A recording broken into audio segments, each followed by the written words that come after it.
A very good morning, good afternoon, good evening to everyone who's joined us today. It's lovely to see the numbers moving up. I see 87, 89, 80, 90, and I am sure we will hit a great number.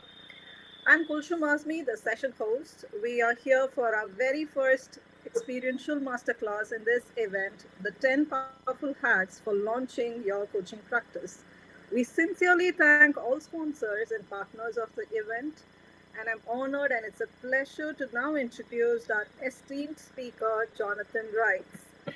Jonathan has been is the Fluxify's Chief Coaching Officer. He holds the master's degree as the Master Certified Coach credential in ICF. He is also the co founder of the Team Coaching Global Alliance and is a top rated speaker at the World Business and Executive Coaches Summit, and as we all know it, the WBEX. He wrote coaching hacks, simple strategies to make every conversation more effective. Jonathan is a member of the faculty in Weatherhead School of Management coaching program at Case Western Reserve University.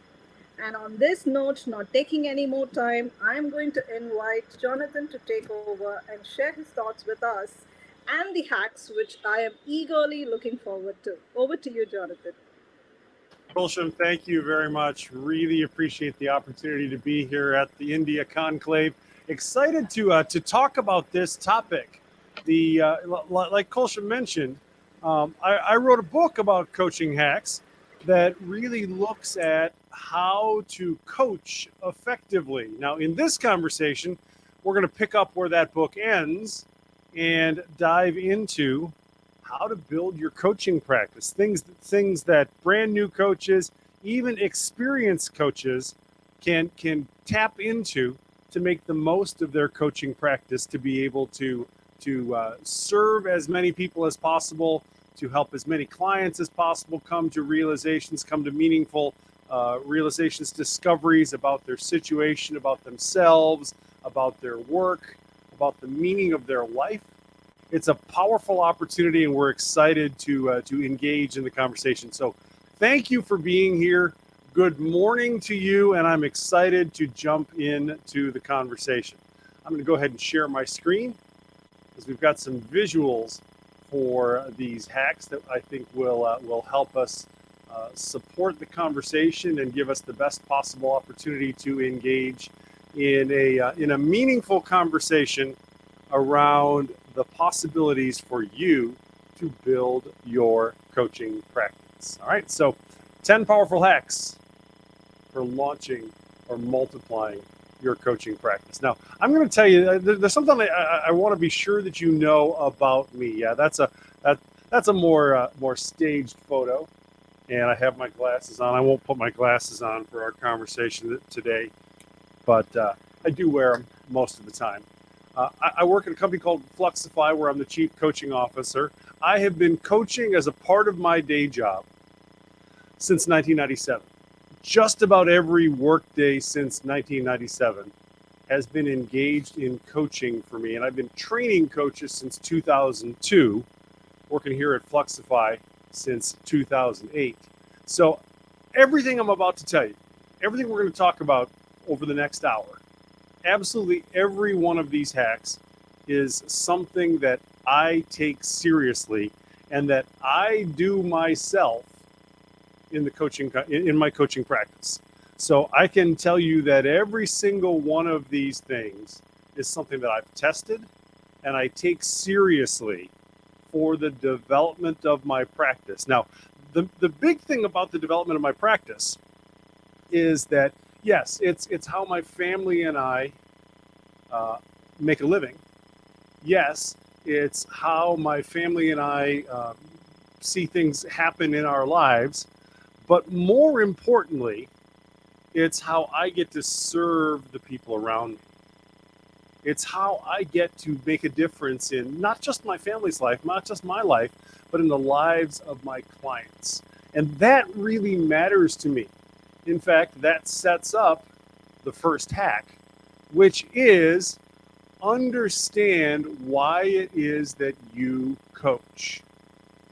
When you say you work as a professional executive coach or a leadership coach, and that's a meaningful career for you. Why is that? Why does this profession matter to you? Like I said to you a moment ago, coaching is how I get to make a difference in the lives of the people around me, my clients, my family, those particular challenges. I discovered taking an assessment called the M code, the motivation code, that challenged me to get down to my deepest motivations. And I discovered taking this assessment that my number one motivator was to be unique, to be the person that only I could be. And I realized very quickly after that motivation extends to my coaching practice. That's why I coach, not because I get to be unique when I coach, but you know what? I get to help the people I coach be the unique person that only they can be in that situation. I get to help my clients be unique. So hack number one for you, my first challenge, my first invitation for you is to really understand as best you can why it is you coach.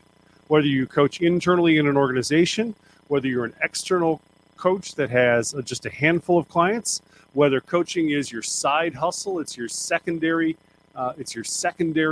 form of income, or it's something you do for fun. Why is it that you coach? And use an assessment if necessary, because they can be really, really helpful for that conversation. So I want to invite you right now. Just to throw a single line, just a single sentence into the chat area about why you coach. Why is it that you do the things that you do? All right, I love some of these things that I'm seeing already here. I want to be there for another person. Kulsham, yeah, jump in here with me and help me talk through some of these things. I'm hearing some great responses here, Jonathan. Improve coaching's performance to make, they're just jumping in, enable human potential, to enjoy myself, to bring joy and happiness in everyday lives of human. I coach because I believe that I can make a difference in people's life. Lovely answers to help people grow. I'm sure I missed quite a few. To facilitate others' decision making, to support others, to help others become the best version of themselves, to see positive difference in people's life. Lovely. We're hearing some great responses here. Yeah, these are terrific. Yeah, absolutely terrific. I love seeing these things. This is one of the things that I've discovered about coaches is that one of the things that I think is really unique about coaches as a group of people is that we are as motivated to see other people succeed as we are to see ourselves succeed.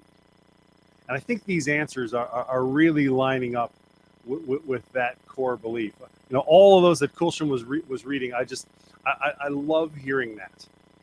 And I would invite you to really check in regularly with yourself about, hey, why am I coaching?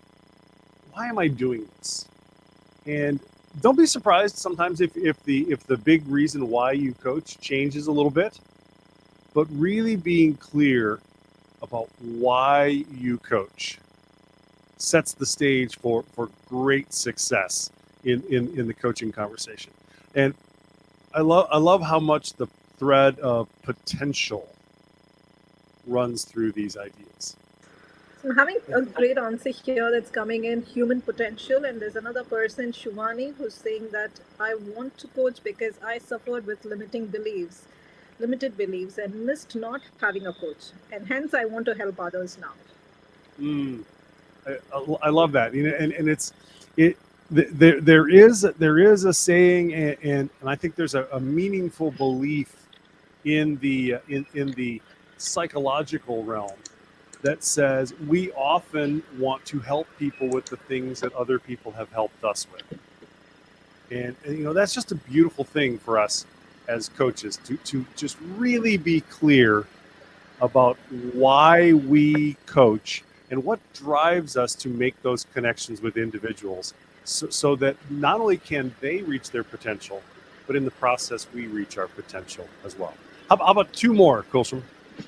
So the other two is I enjoy being part of many success stories, which is very interesting, and also it is my passion to explore Mm-hmm. the possibilities that lie within and outside of me and others. Inspire people to aspire.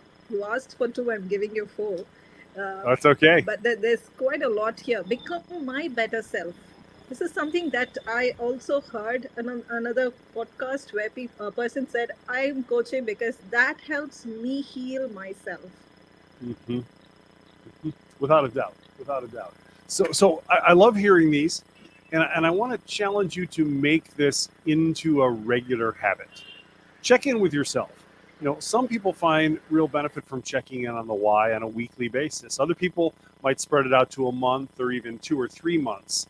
But build that habit of confirming for yourself why it is that you coach. That sets the foundation for building your coaching practice into as a successful component of a meaningful life. All right, let's go to number two. Hack number two, answer the 4 key questions about your ideal client. And I know what you're saying now. You're saying, Jonathan, wait a second. What are the 4 key questions about my ideal client? Well, let's explore those. Number 1, big and broad. Who do you want to coach? One of the things that I realized, again, from taking that motivation code assessment, one of the things that I realized is that I absolutely love coaching people who are starting something new. So that's one of the core components of my ideal client is I want to find someone who's starting something new. It might be a new project, it might be a new business, it might be a new opportunity at work, it might be a new position in their company. But they're starting something new. And that indicates who I want to coach. Now, you probably have a picture in your mind of who that person is. Who is it that you want to be coaching? Now, the second question builds right off that. How does your life experience prepare you? All right. So I've started 7 businesses and 4 not-for-profit organizations. I'm a starter. This is one of the things that is clear about who I am. It's critical about who I am. That prepares me, I hope, to coach my ideal client. So there's often a match between the things that you've done in other parts of your life and the person that you want to coach. Sometimes the life experience points out that you actually want to coach people that are interested in very different things. Some coaches really excel when they're very, very different than the person they're coaching. Which one is better? I don't know. I think it differs from relationship, from engagement to engagement, from intervention to intervention. You might want to think about, do I feel like I'm the kind of coach that coaches someone with similar experience to me, where I use my experience to ask the best questions I can? Or do I want to be talking with someone who's very, very different than me? Both are appropriate. So how does your life experience prepare you? Question number 3, what kind of training do you need? Because yes, coaches, now in an ICF event like this one, I probably don't need to say this, at least like I might not in some other event situations, but you do need training. You do need training to coach as effectively as possible. Some level of training is absolutely critical. You absolutely should get some training. Now, you may not need to get all the way to the MCC. That may not fit what you really want to do. I realized fairly early on in my coaching career that I wanted to get to the MCC, and I got there. I got there. I keep it on the wall of my office to remind me that investing in that development on my part was critical to who I wanted to be. I also run a training school, and these are pictures of our graduates on the wall next to me over here. I don't know if you can see those here, but I keep those there to remind me that the training I did sets me up for that kind of success. So what kind of training do you need? And then the final question is really about the bigger picture of your coaching practice. What do you want from coaching? Can I just be honest with you for a minute? Can I reveal a little bit about who I am? Please go ahead. Would that be, Yep. Okay. All right. Do you know why I wanted to go into coaching full time? Please share your thoughts. Well, I wanted to go into coaching full time because I didn't want to have a boss anymore. I wanted to be my own boss. And I couldn't figure out a way in any of the other companies that I worked in to get to be the top guy. So I thought to myself, you know what? I'm going to start my own thing where I'm the boss. And coaching, I love to coach. I was already coaching inside of the organizations where I'd been working. And I thought to myself, now I could probably do this for a while longer, but I think I'd like to be the boss. And so that was one of the things I wanted first in my coaching. I'm seeing a bunch of people. I'm seeing the reactions on the screen. Thank you. I'm glad to see I'm not the only one. I'm glad to see that there's lots of folks that wanted to want that from their coaching career. They want to run their own thing, and So true. that's great. That's great. Now maybe you want something else from coaching. Maybe you. And I'm seeing in the chat here, and I don't like deadlines. Yeah. I get it. That's one of the powerful things about being an entrepreneur in general and a coaching entrepreneur in particular, is that you get to shape your business to fit you and to fit what you want to accomplish. So I think that's really important, to know what you want from coaching. And that's how it started for me, Kulsham, is that I wanted to be the boss. And this was the way that I could figure to do something I really enjoyed and was excited about, and be the guy at the top of the org chart. It's worked out pretty well. I've been very happy. Like I say, I've been coaching some part of my job since 2002, and I've been on my own since 2007. And then Fluxify is my company. I started the company that is now Fluxify in 2008, and it has worked out really, really nicely to understand that. Now, I would urge you to grab a screenshot of this of these 4 questions, because these help you really frame out who the other person in the coaching engagement is. You obviously are going to show up, but who's the other person in the coaching engagement? Who is it that you want to engage with in your coaching conversation? And I bet if you sit down and you start thinking about, who do you really want to be talking about? Maybe who does your life experience prepare you to coach? What training do you need to get where you want to go? And then when you put that all together, what does that offer to you in terms of your life? And what is it that you really want to make work? So that combination is powerful. We have a question here from Padma Kumar. If I can put it across. How does the why differ from the what I want from coaching?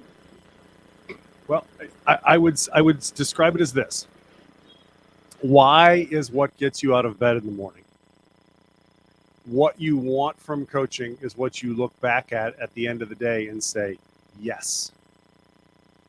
So they're qualitatively different, but they are absolutely interrelated. For example, I said to you, the why that I want, the why that drives me, is I want to help other people discover their uniqueness. What I want from coaching is the ability to run my own thing, to have control of my own calendar. It's a very different outcome. Very different thing. The why is usually about you and the other person. What you want from coaching is usually all about you. It's all focused on you and what you're hoping to see happen. Okay, so those are very different pieces of the puzzle. Those are very different connections around how you put your time together, how you put your practice together, how you prioritize the things that are most important to you. So why is what drives you. What you want is what you get in return. Right? So hopefully that clears, that makes the connection a little bit clearer. I hope that's answered Padma Kumar's question. And Okay. yes. So we also Excellent. have another question from Thomas. In sports, one may not be a great player, but turn out to be a great coach. Will the same apply in other fields too? I would say that coaching is a multiplier. And whatever it is you're doing, working with a coach can help you multiply it. And I want to say more about that coming up in hack number 10. Okay, so we'll come back to that question, Thomas, because that's a critical component. Let's go on to hack number 3 here. Hack number 3. When you talk to a potential client, present the benefits of working with you. Like, for example, I had an email exchange today with a gentleman who said, hey, I'm starting a new thing in my job. I'm starting a new wrinkle to what we do in my company. And I think I'd like to work with a coach to make this happen. Why would I work with you? And I could have gone the wrong and said, well, I'm a master certified coach. I've been doing this for 25 years. I could have done that. But I took a different approach. I said, well, his name was David. I said, David, the people that work with me see teams that focus on challenges in their organization come together very, very quickly. It is focused on the opportunity to discover things about yourself that maybe seem out of reach otherwise. It'll give you an opportunity to think about what meaning taking on this project will add to your team's effectiveness. There will be qualitative changes in the culture of your organization. So can you see the value in those kinds of things? You go, oh yeah, I'd love to have all of those things. I think all of those things would be great help. I think all of those things would be really meaningful. So, okay. He goes, how do you do that? So, well, let's talk about how we might work together. I think we'll focus on some goals that you want to set for yourself. We'll look at the things that are critical for you to understand about yourself, and we'll develop a plan that will get you there. So, oh wow, if we could do that, I would be better off. And I thought to myself, I think I'm going to coach this guy. I think I'm going to get this particular contract, because he was seeing the benefits. Rather than making a sales conversation about, hey, well, I've done this and I've worked with all kinds of different companies. I could say to people that, hey, I've had coaching clients at Nike and at Facebook and a couple of other places, but I don't want to go there, because that's making the conversation about me.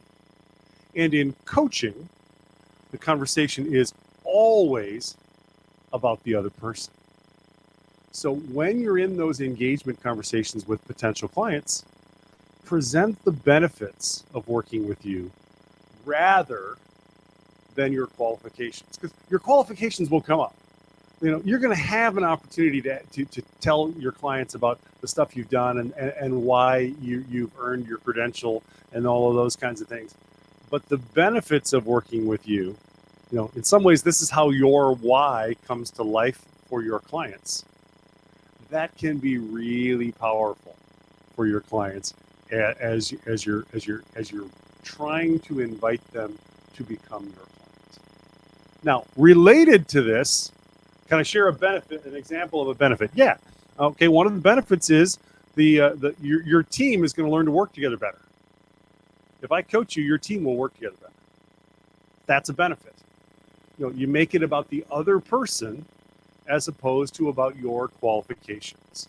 You talk about the things that the other person will get from working with you as opposed to the qualifications and the skills that you've got available.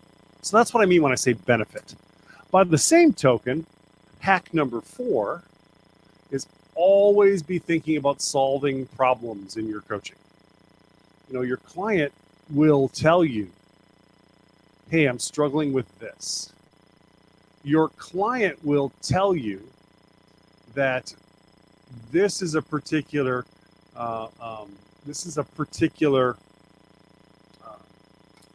issue that I'm having.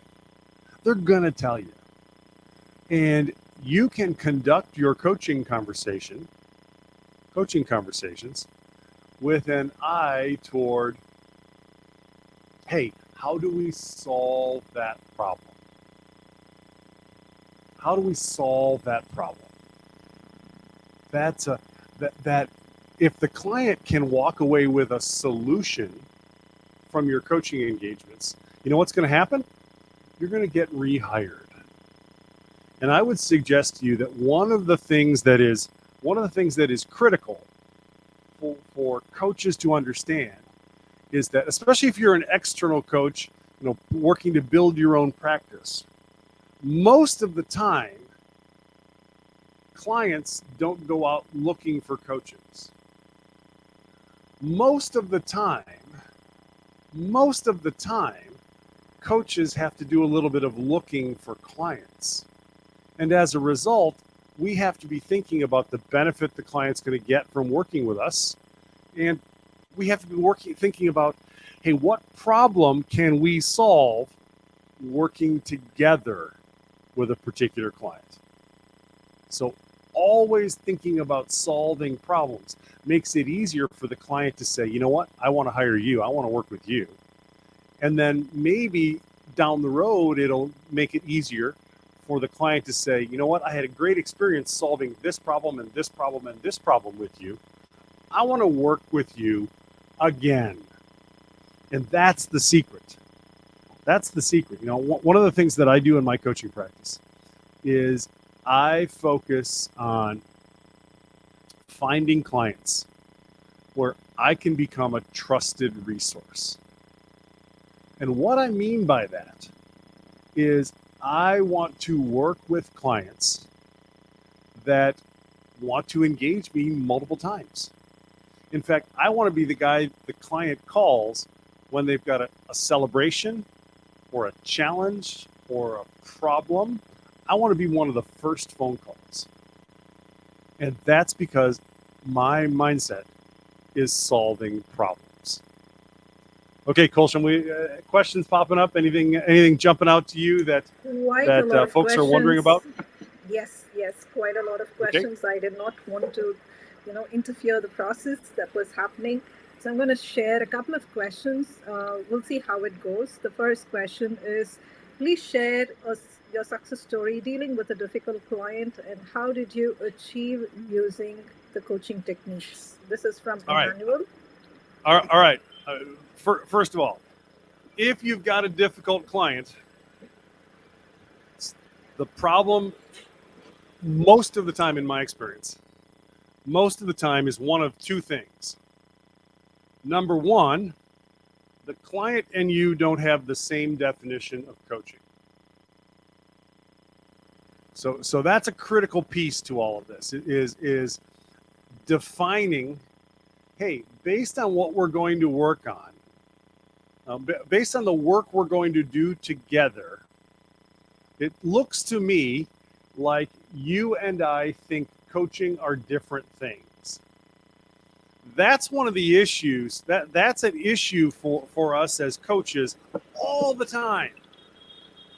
So if you discover you have a difficult client, that would be the first thing I would urge you to check out. Are my client and I thinking about coaching the same way? Now, I'm going to be honest with you. And again, I can tell you the truth, right? I can shoot you straight. So I never, and I mean it, never define coaching for my clients. I don't work on a working definition for coaching with clients. I have one, but I don't ever say it. You know why? Would love Because to know the no secret. client has the same definition. And so I don't want to do that. I don't want to get into that conversation. Here's what I do instead. Rather than working out a definition for what coaching is, I talk to my client about how we're going to work together. What will it look like for how we work together? So if you have a difficult client, that's the first thing that I would say. That's the first of two things that I think typically predict difficult clients. Second thing that comes up for clients or comes up in coaching situations where you've got a quote difficult client. In that situation, I have found that the client isn't fully bought in on coaching.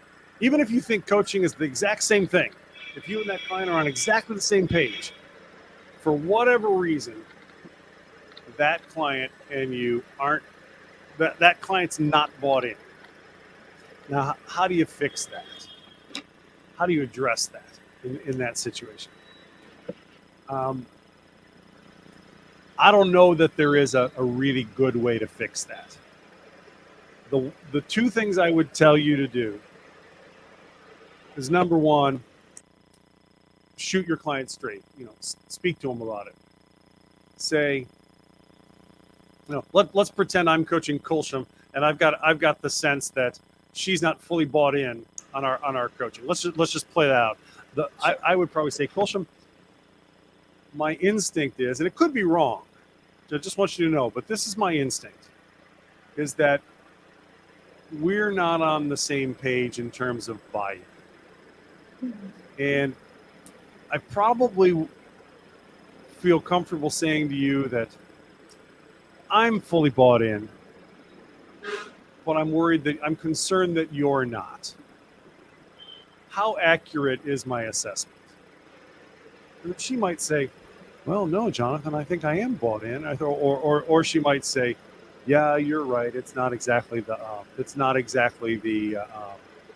I'm not exactly on the same page as you. I need to think about what to do.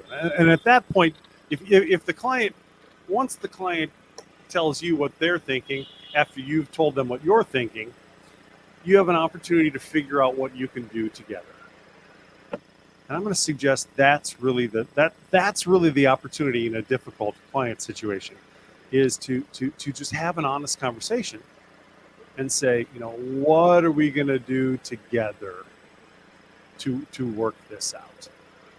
And most of the times when I have worked out a client situation that would have been described as difficult, it's been through using one of those two strategies. In fact, I'm thinking about a situation recently where I knew there was something wrong between my client and me, and my client just finally said to me, "You never tell me what to do." And I said, "Well, no, that's not the kind of coach that I am. I'm probably never going to tell you what to do." And they went, "Oh. So I have to do all the work?" Well, no, not all the work, but I'm going to still ask you really good questions. That's part of the process, right? And they said, "Okay, I didn't really understand that till now, but I'm going to show up differently from now on."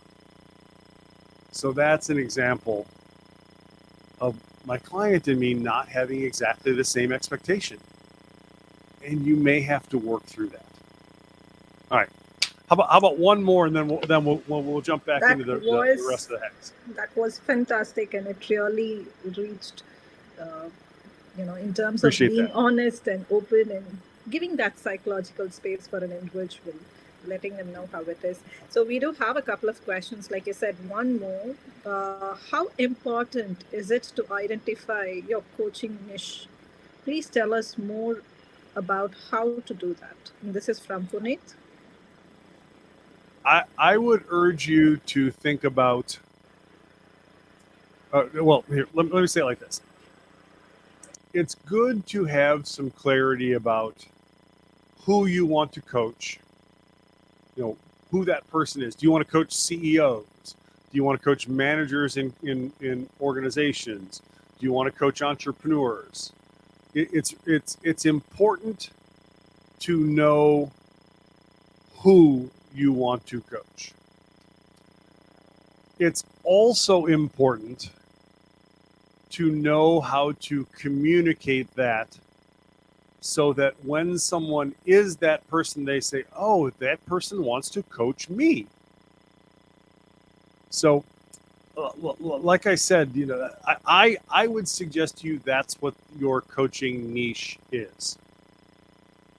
It's you being really clear about who you want to coach and being able to talk about it so that when that person fits that description, they say, huh, I never thought about having a coach. Maybe I should talk to Jonathan about this.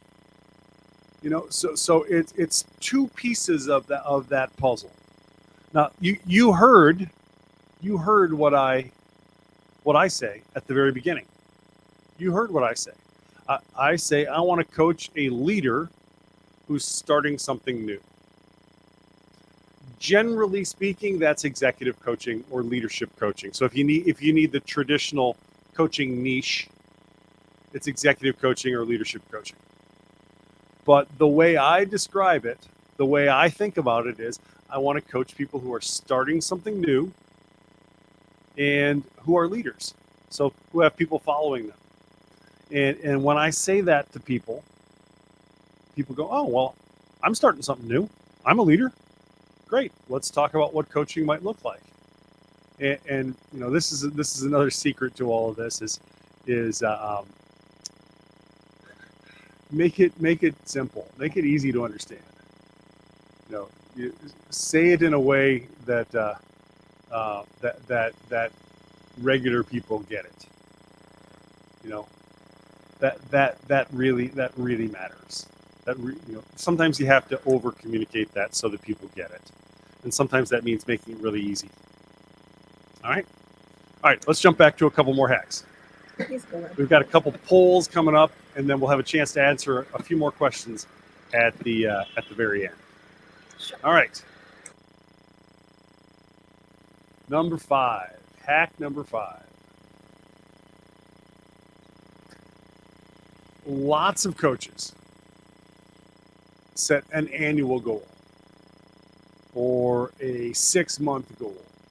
And I want to suggest to you, work on 30 days. I have a 30-day goal for my coaching practice. And, I track the number of sales calls I want to make, the number of coaching calls I want to have, and the revenue I want to book, not necessarily collect. I probably should have a collection goal too, but I have a revenue number that I want to book. And it's for 30 days. 30. You know why? Because every 30 days I get to start over. If I have an annual goal and I have 2 bad months, I have no chance of making my annual numbers. And I got to wait 10 more months to start over. That's not encouraging. That doesn't inspire us.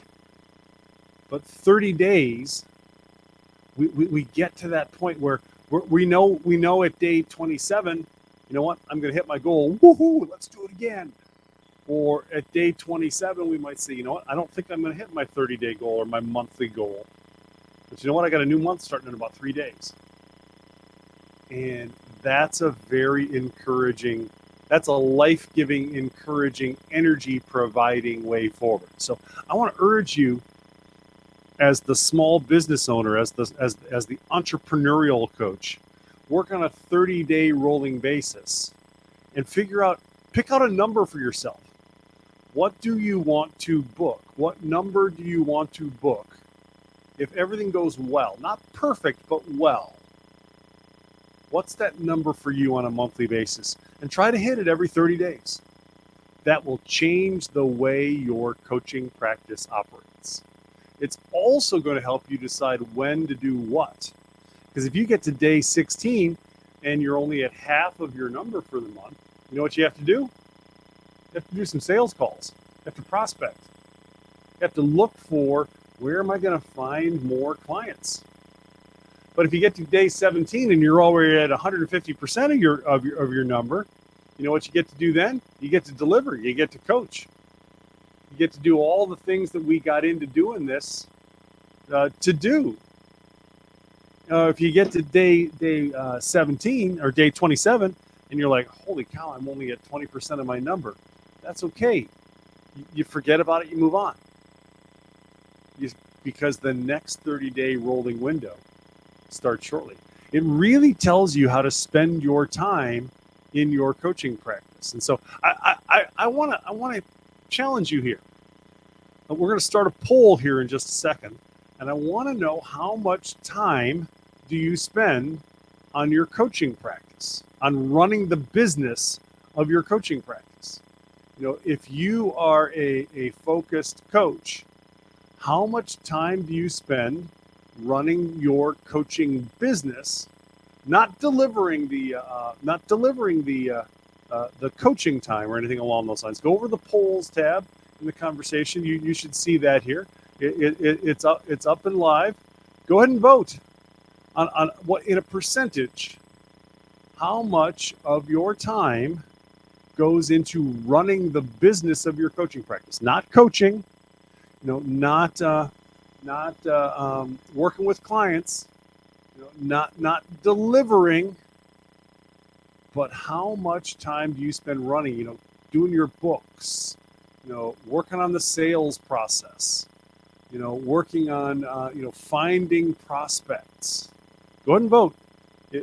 Based on the percentage of the time in your coaching practice. You're only gonna have like a minute or so to go ahead and vote.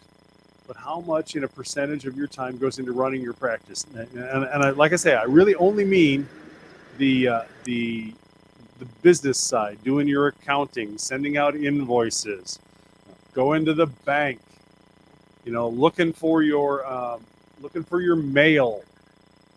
In some ways it's answering email, it's doing sales calls, all those kinds of things. What is your percentage in terms of what you invest in your practice? All right. We have less than 10%, 10% more than the second and the fourth option, and the numbers are fluctuating now. We still have less than 10 leading at this point of time with 28 votes. Oh, just took a big bounce up. All right. So most of the people in this conversation spend less than 10% of their time running the business of their coaching practice. Now, I'm going to be honest with you. I spend between 20 and 30% of my time, running the business of my coaching practice. And, I'm happy with that. But at the same time, I think that's a relatively challenging way to invest our time.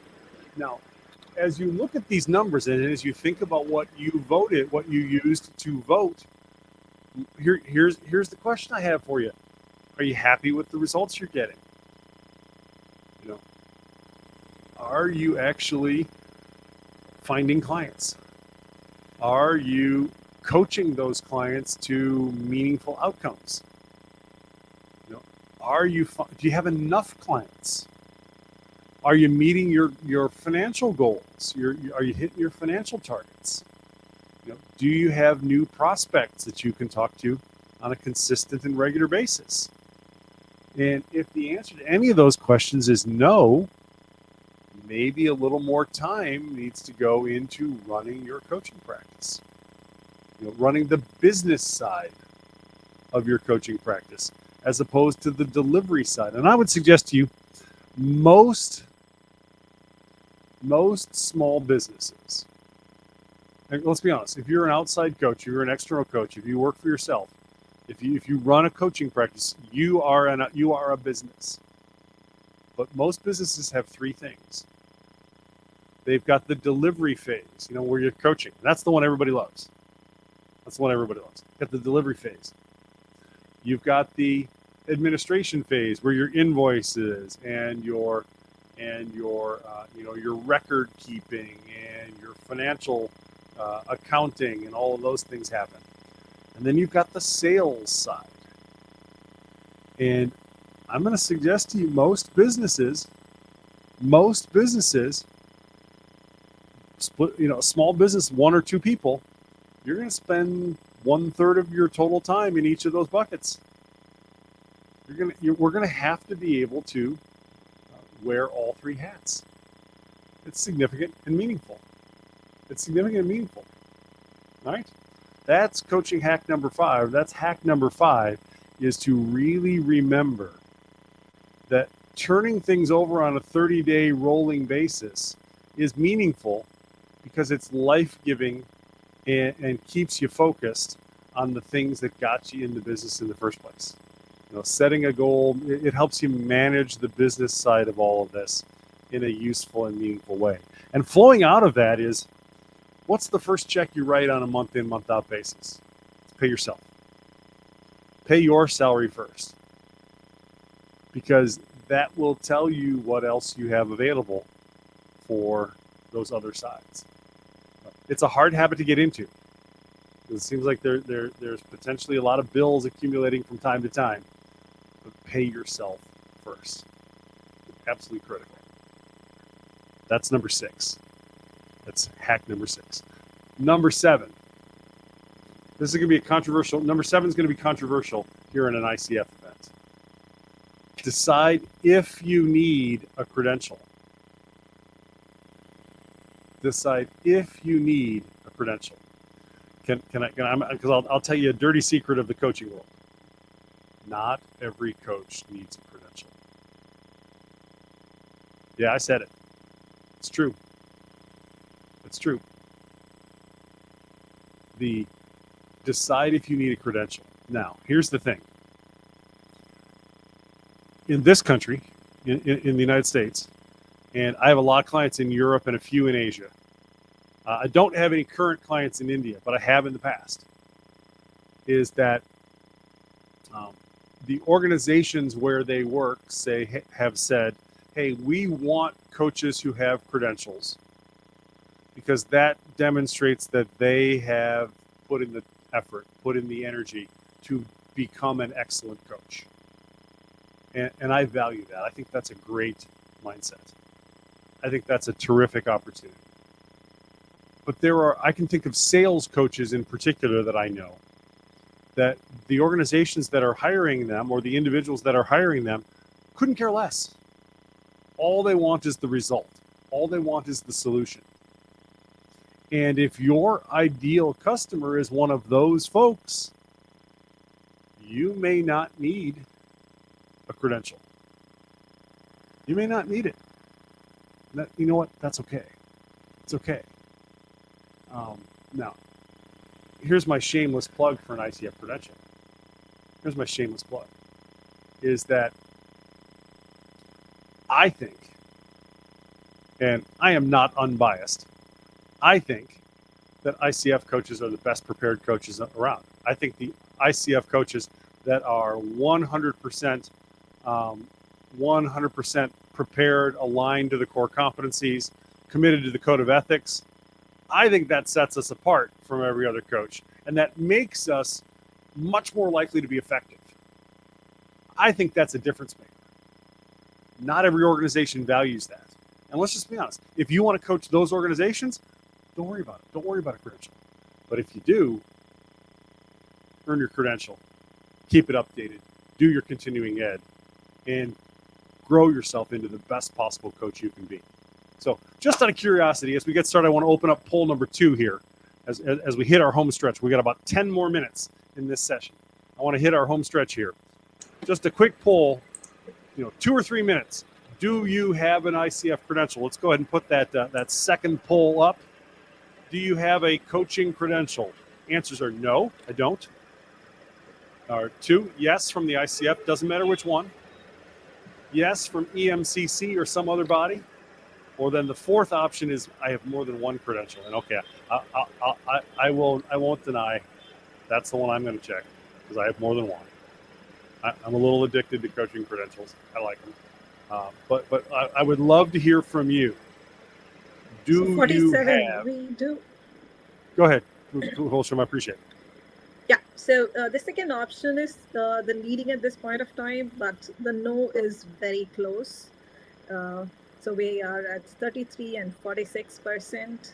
The third and fourth option are still part of it. It's about 11 and 8%. But steadily, yes, from ICF is growing with 54 votes at this point of time. Excellent. Excellent. Yeah, I meant what I said a moment ago. I really do believe that ICF coaches are the best prepared coaches. There's a tremendous value in understanding and being able to apply the core competencies. There's a tremendous value in having that code of ethics that defines not only what we will do as coaches, but what we won't do. I think that's incredibly important. And then I actually think the difference between the concept map that is the ICF competencies and the behavioral indicators that are the PCC markers really is a powerful reality for us. So I'm excited to see that, okay, 7 out of 10 coaches that have voted in the poll so far have a credential of some kind. Hey, way to go. Well done. Proud of you. Excited for that. The 3 out of the 10 of you that don't have a credential, good for you for coaching and taking this seriously, for being excited about the coaching conversation. And I just would challenge you, hey, if the people you want to coach would appreciate knowing that you have a coaching credential, maybe it's something you should consider. And I'm sure there's someone in one of the 5 chapters in India that can help you in a significant and meaningful way. All right, let's do our last couple of hacks, and then we'll have a couple of minutes for questions at the end. Number 8, design a potential client process. So when somebody emails you and says, hey, I want to talk about coaching, what do you ask them to do next? And after that next step, what happens then? I would suggest that most of the effective coaches, most effective coaches, most coaches who are building a thriving coaching practice, have a process that they want clients to follow. I'll give you an example. I have a couple of short videos I like potential clients to watch, and then I want to get on the phone with them, and I want to talk about how we work together as coaches, as coach and client. I want to talk about what they might be trying to accomplish, what they're dreaming about, what they're hoping for. I want them to get to tell me about who they are and how they work, and then I want to make them an offer. I want to say, hey, what about this for a coaching engagement? Now, what they don't know is I make the same offer to everybody. Well, I shouldn't say that. That's not 100% true. I make very close to the same offer to everybody, because every new coaching client for me starts with the same package. Everybody does. And it's a smaller package than you think, because I know that after we have a good experience, it's going to be easier to get somebody to commit to working with me longer term. So I start everybody on a short, fairly intense coaching experience, and then when that's over, say, what do you think? Do you want to keep going? Excuse me. Do you want to engage? Excuse me, a little bit further, and that tends to work out quite well.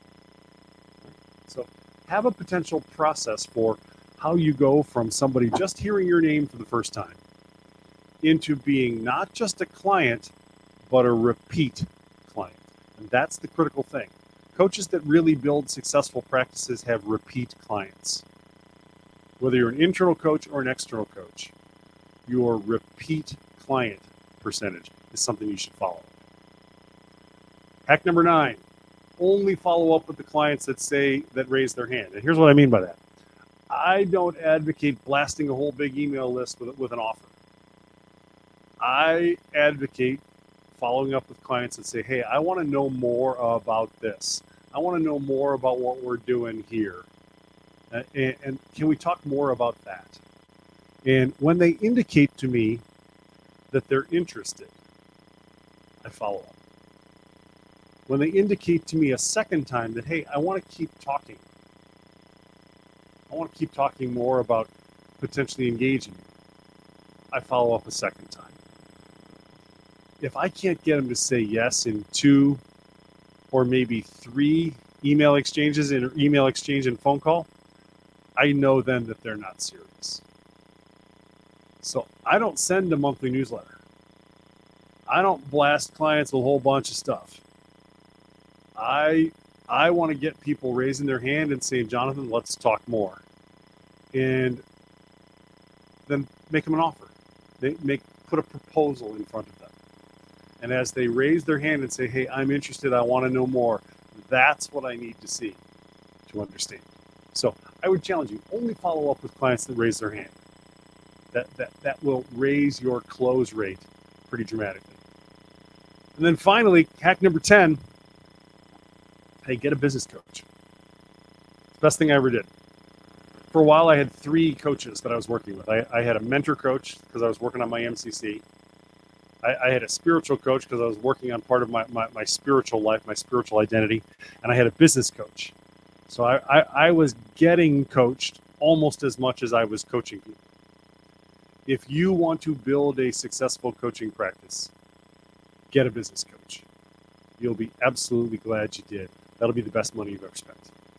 Find someone who's interested in what you want to accomplish and wants to help you, and engage them that way. Now, one bonus, and then we'll stop and answer any questions that you might have. Be helpful by design. I mentioned earlier that one of the things I really appreciate about coaches is that we want to see other people succeed. We want to see other people have good things happen in their lives. So by design, be helpful. Everything you do as a coach, do to help someone else. If that can be your focus, if that can be your posture, you will be amazed at the things that come back to you and the doors that open for you in that conversation. Be helpful by design. So, Kulsham, there's not just 10 coaching hacks to build your business. There's 11. But I bet we have a couple of questions. So, what are you seeing showing up in the question area? We have a lot of questions coming our way. I'm going to bring this one, which was asked in different forms. How do you evaluate outcomes and ROI, return on investment? Please share your thoughts.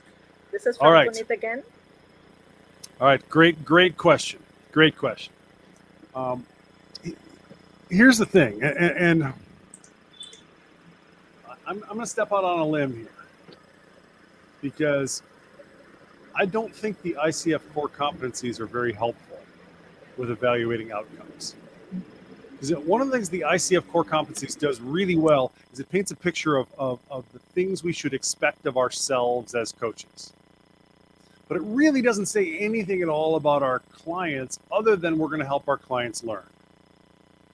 So I would suggest to you that evaluating outcomes in terms of the competencies really only comes to life in the agreements phase, in the contracting phase.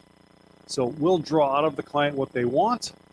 Hopefully the client can root that outcome if you're in a business situation, or at the very least, hopefully that client is being as honest with you and straightforward with you as possible to say, hey, this is what I want. And you can check in with them at multiple times throughout the course of the engagement to say, are you getting what you want?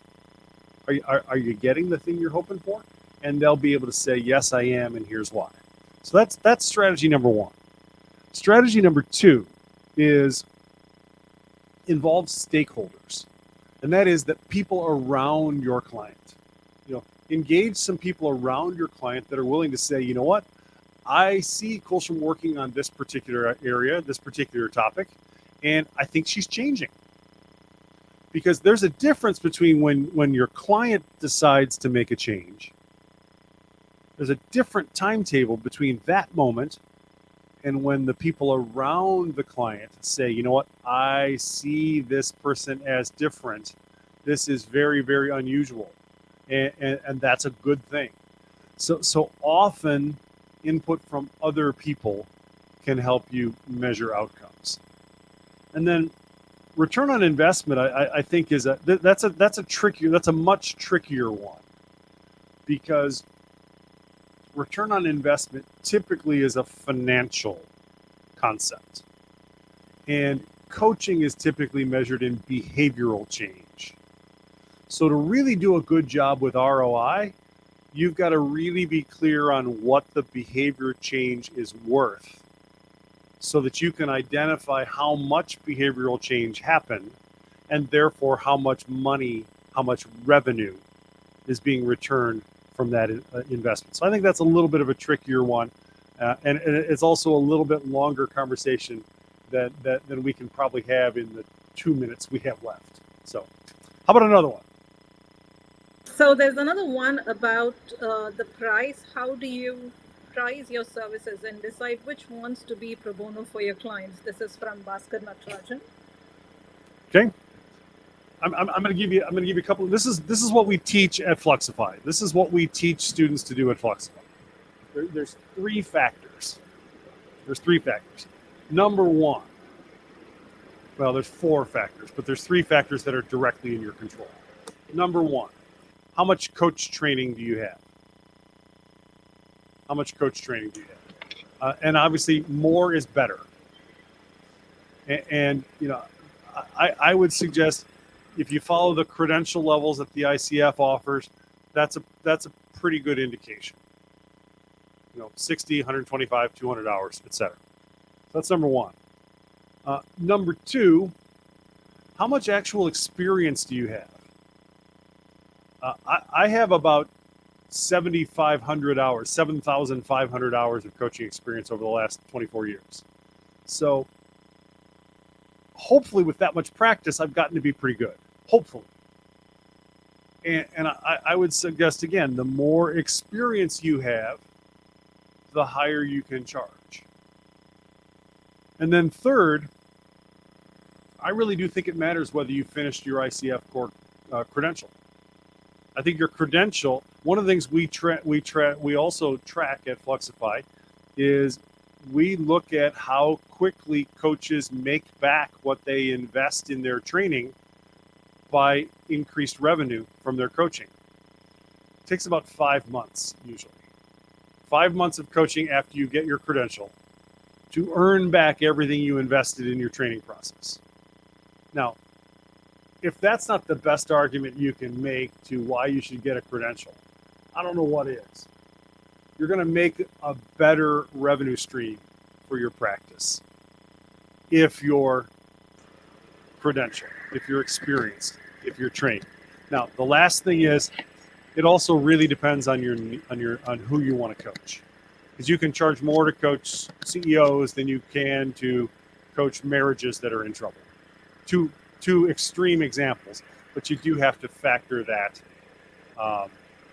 You do have to factor that in. Thank you so much, Jonathan. Do we have one more maybe, or should we wrap up? We are actually 3 minutes past our time. So would it be okay? Sorry about that. No problem at all. It was lovely hearing you share your thoughts, and there were a lot of questions. I'm really sorry, many of you, that I could not bring up your questions, but we'll find a way to answer. So as a takeaway, Jonathan will also be sharing his 10 hacks, which we will send it to you after this session. So on this note, Jonathan, would it be okay if I can go ahead and give a quick thank you to Jonathan for stepping in and sharing your hacks and telling us this was wonderful. And to the audience, I wanted to let you know that Jonathan is going to be the speaker again on day 3 in a topic which is in perspective, age, industry experience, and gender do or do not matter in coaching. So please tune in at 4:30 p.m. IST to hear him again with a panel discussion, and looking forward to see you again, Jonathan. And there's much more on the agenda for that conversation. That's going to be a critical question. Does age matter? But there's a whole handful of questions along those lines. I am really excited to engage that whole conversation. And you know, Kulsham, let me just say thank you very much for having me. This has been an absolute delight. And congrats on a great start to a great conclave. And I'll look forward to talking with you in a couple of days. Thank you so much. And I would also like to thank our sponsors for this event and the partners. So on that note, thank you everyone. Thank you Tanmay, who is our Air Meet coordinator, and Haripriya, who is also the event coordinator for this session. Thank you everyone.